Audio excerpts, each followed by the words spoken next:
Well, we're putting a plant in the ground, and it's not something that's easy to do. Trust me, I know. Well, in today's All the Dirt, WFXR's Amanda Kenny finds out how step by step to properly put plants in the ground that'll thrive for years to come. Welcome back to All the Dirt. Today we have Sam Gravett from Rustic View Home and Garden, and Sam is going to give us all the dirt on literally putting our plants in the dirt. But you know, in Virginia, especially, you know, Southwest Central Virginia, we do have pretty tough dirt to work with, don't we? Oh, that beautiful Virginia red clay. You gotta love it. You have a plan for us. You're going to do a demonstration for us. You know, with our clay, it's kind of like planting stuff in a pot with no drainage, you know, if you think about it like that. So unless you adjust things a little bit, it can be a little bit tricky for the success of your plants. So, you know, a few things. Let's just go ahead and take this plant out of the pot here.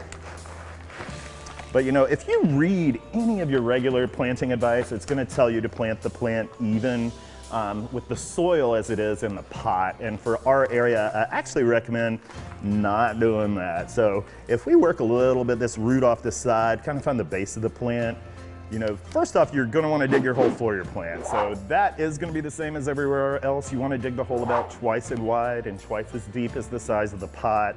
And the reason for that is just to break up any kind of compaction that's in that soil.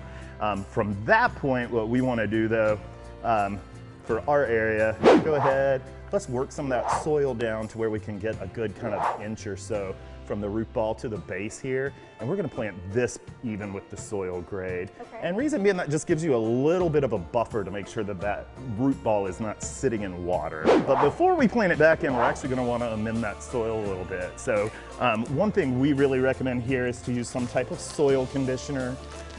It actually even says it on the bag on the other side that it breaks up clay soil. And what this is, it's mainly pine bark fines. It's kind of nice and light and airy. It's nice and chunky. And you know, clay is kind of the absence of any kind of organic matter. And the benefit of this is going to add aeration. As it breaks down, it's actually going to improve your soil quality. A lot of people tend to use stuff like topsoil or manure, and I like to encourage people not to use that stuff. It is so heavy and it's so moisture retentive that a lot of times you end up doing a little bit more damage and making it more boggy. Another thing like that would be peat moss. We definitely don't want to add peat moss to clay because it absorbs so much water.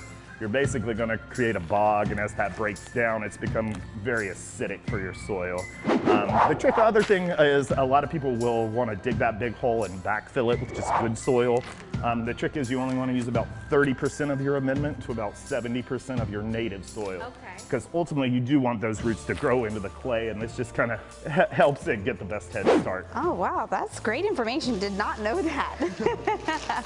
The other thing that's important is fertilizer. You know, plants are living things, and we like to eat, and so do plants. So, you know, at planting time, it's kind of your best time because it's your only time you're really going to be able to get stuff under the plant for its success.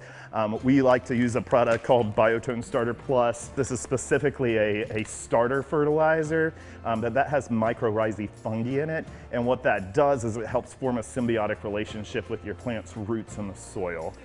So you're going to add that to what we've dug out of the hole, mix in that 30% of your soil conditioner, 70% of your native soil, and this is going to be relative to the size of your shrub, how much you would add, but blend all that in, backfill it a little bit, put your plant in, and then backfill it the rest, just keeping that about an inch above the soil grade, and then you can come back with your mulch or any kind of ground cover.